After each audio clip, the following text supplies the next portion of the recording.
Tonight, breaking news. The war in Iran entering week 3. Thousands more U.S. forces are on the way as the economic fallout grows. Also, the powerful storm barreling east as millions brace for high winds. And the Oscar preps in Los Angeles tonight. First, Iran defiant amid a blistering assault. New images of U.S. strikes on key Iranian facilities. CENTCOM saying more than 90 military targets hit. President Trump threatening to attack Iran's crucial oil facilities next if Iran continues to block shipments through the Strait of Hormuz. Thousands more Marines and sailors now headed to the Middle East. The war threatening the economy. Gas in the U.S. up 73 cents since it began. Diesel nearly $5 a gallon. Shipping costs going up. UPS and FedEx adding surcharges. Food prices under pressure now, too. Tonight, a powerful storm barreling east. Snow across the Midwest and Great Lakes. Severe storms to the south. Over 100 million people expecting high winds through the weekend.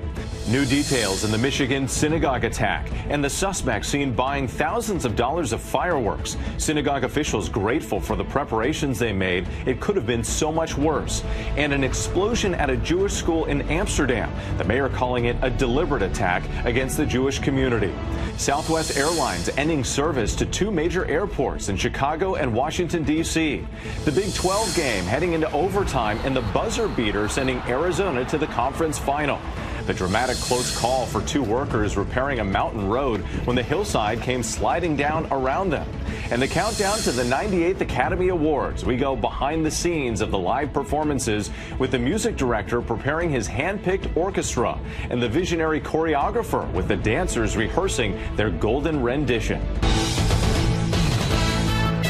From ABC News, this is ABC World News Tonight. Reporting tonight from Los Angeles.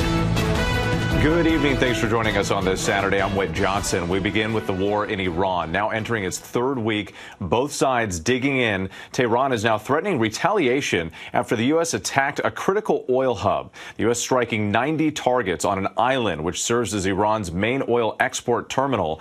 Israel congratulating the U.S. on the strikes. The U.S. embassy in Baghdad once again coming under fire as a missile struck a helipad.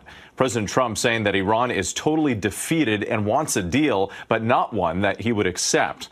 And the U.S. is now sending more troops to the Middle East, including more than 2,000 Marines. We have team coverage tonight, and Marcus Muir leads us off from Doha, Qatar.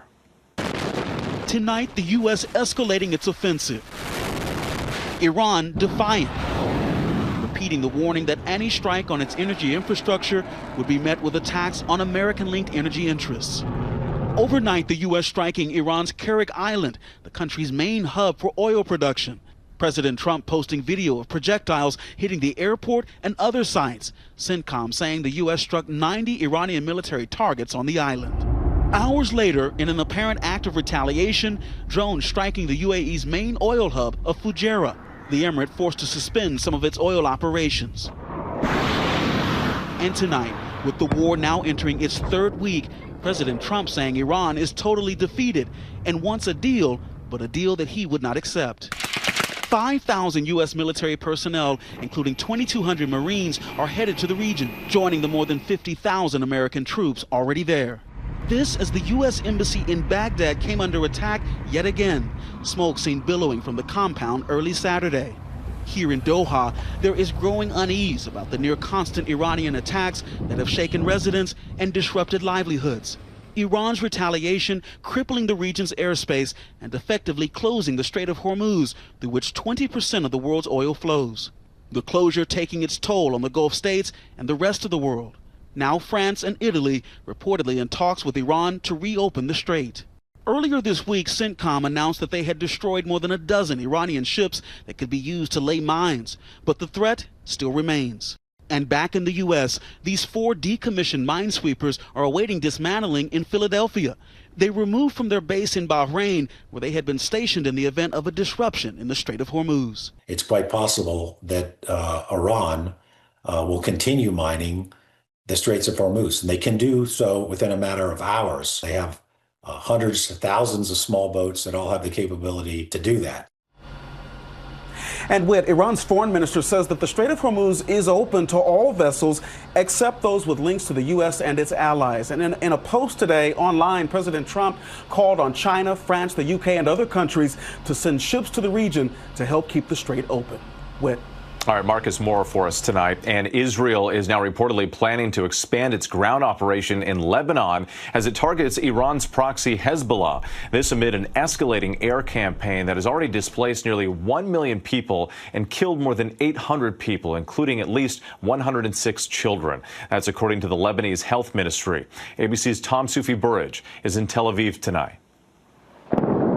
Tonight, Israel intensifying its air campaign in Lebanon against Iran's proxy, Hezbollah.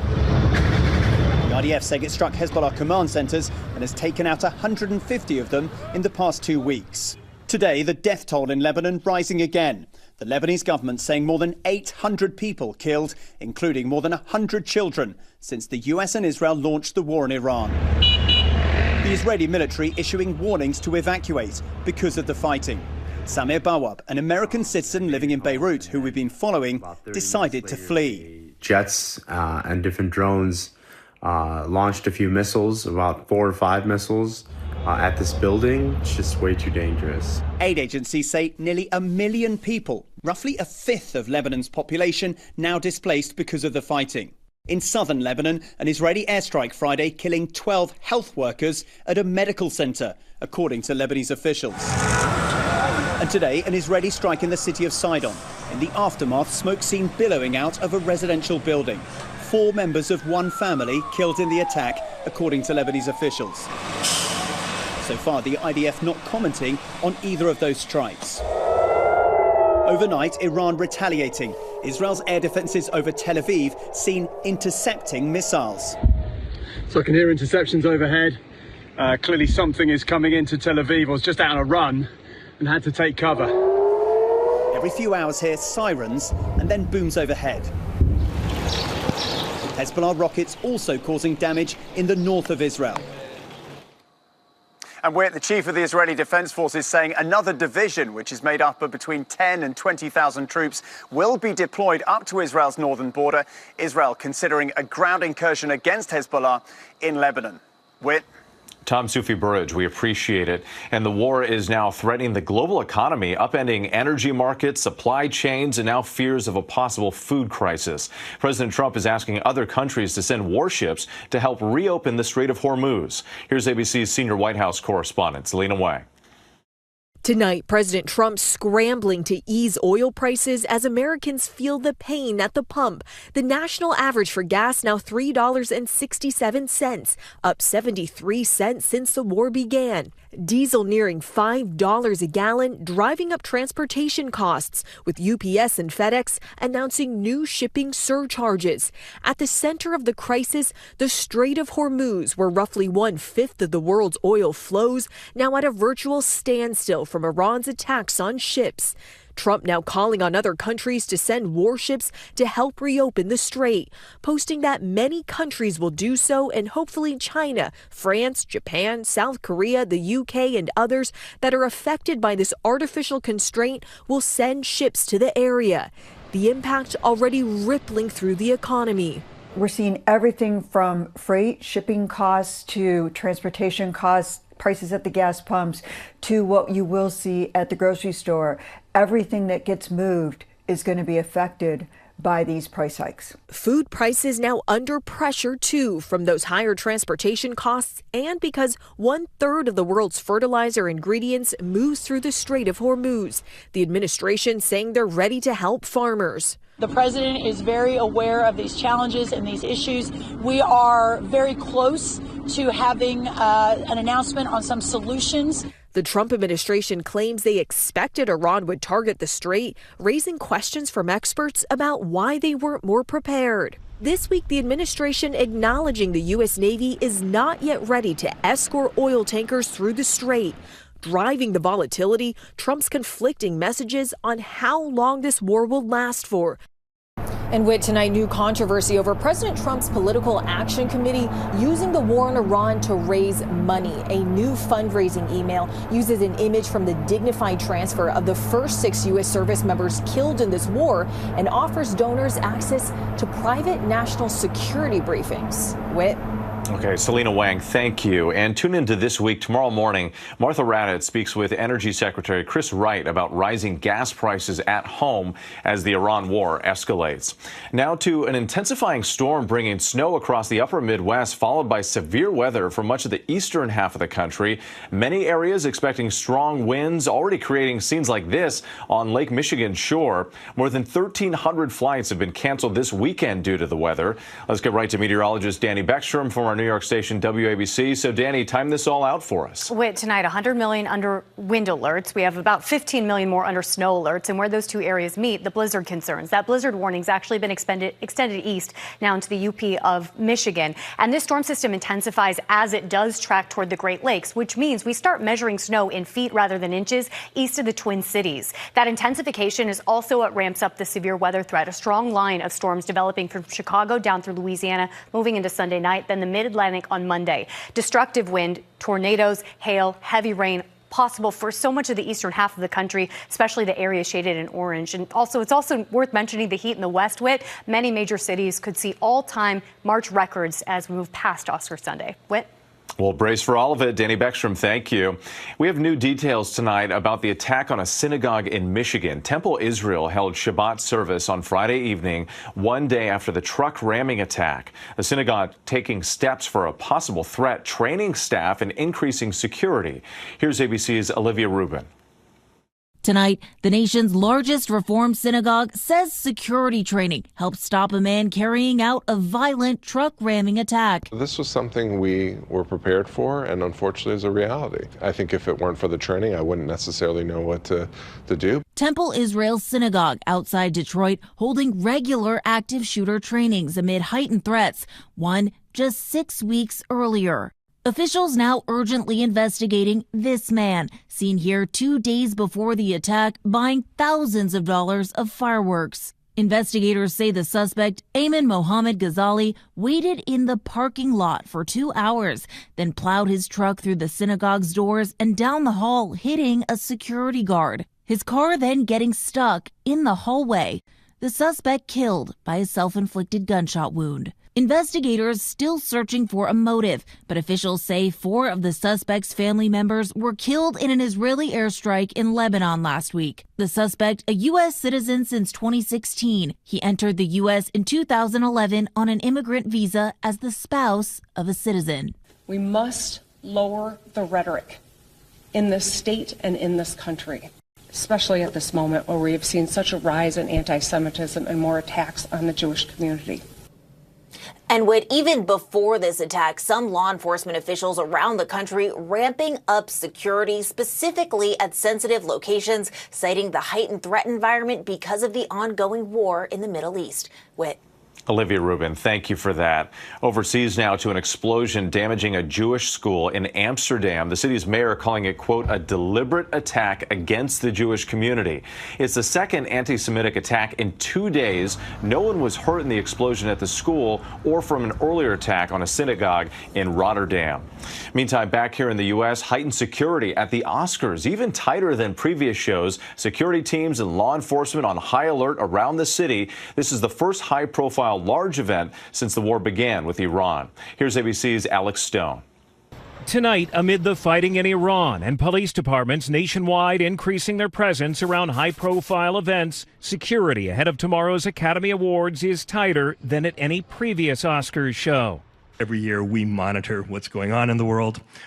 We have the support of the FBI and the LAPD, and it's a close collaboration. The LAPD is said to have teams seen and unseen all around the area. Police are running this operation out of a high-tech command center. We're told they have dogs, SWAT team members, anti-drone technology, and even sharpshooters, as they do every year. While there are no known credible threats against the ceremony, LAPD sources telling ABC News police and private security are working together at an unprecedented level. In a statement, the LAPD saying attendees are being told to remain aware of their surroundings. And with tonight, barricades and fencing are up. Here along Hollywood Boulevard, they put up this fencing to stop traffic and people from going in. The LAPD is telling us tonight that there is no intelligence that the Oscars are a target. Whit? Everyone hoping for a safe weekend there. Alex Stone, our thanks to you.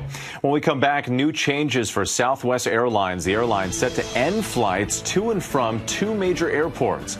And a close call for 2 workers repairing a mountain road racing to escape a landslide. Next tonight, Southwest Airlines announcing it will end service out of Chicago's O'Hare and Washington's Dulles airports effective June 4th. The airline saying it's part of an effort to refine its network, but Southwest will continue to serve both cities with flights out of Chicago's Midway Airport and D.C.'s Reagan Airport. When we come back, Dolly Parton's surprise appearance, sharing an update about her health, why she hasn't been seen in public for months, and what she's been working on. To the index now, a close call for 2 workers repairing a mountain road. Video from northern Peru shows a landslide sweeping over their excavator. You can see it right here. The 2 of them climbing out, scrambling to safety before the hillside gives way again. The excavator tumbling down the hill. Local media reporting heavy rains were responsible. Dolly Parton making a surprise appearance, her first in 6 months at her namesake theme park, Dollywood, sharing an update on her health, saying that she's been battling a kidney stone-related infection while also grieving her husband, who died last March. The 80-year-old legend took part in Dollywood's opening day parade and says that she's been working on a Broadway musical expected to open later this year. Next year, a nail-biting finish at the Big 12 tournament semifinal between number 2 Arizona and number 7 Iowa State. The game heading into overtime. Then Arizona's Jaden Bradley hitting that buzzer beater right there, giving the Wildcats an 82-80 victory over the Cyclones. Arizona now going to the Big 12 final. Still ahead, behind the scenes with the choreographer and music director making the magic for the Oscars. Finally tonight, behind the scenes at the Oscars. Tonight, just 1 day away from Hollywood's biggest night, workers putting the finishing touches on the Dolby Theater and that iconic red carpet, measuring 900 feet long, 33 feet wide, rolled out and ready for the Parade of Stars. The 98th Academy Awards is expected to be one of the most competitive in recent history, featuring 24 categories, including a new award for achievement in casting. The Oscars' live music performances create unforgettable experiences for viewers. This year, 2 highly respected veterans are back to work their magic. For the 2nd year in a row, Michael Bearden is serving as music director for the ceremony, working with a hand-picked orchestra. It feels amazing to be back. I love the Oscars. The Chicago native is also adding his personal touch to 2 songs that define their films and will be performed live on stage.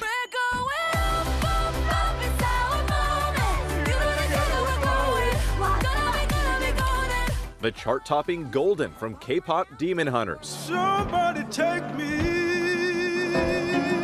And the soulfully rich I Lied to You from Sinners. The Oscars is a unique show, and so they don't want to perform their nominated songs the way they've performed them before.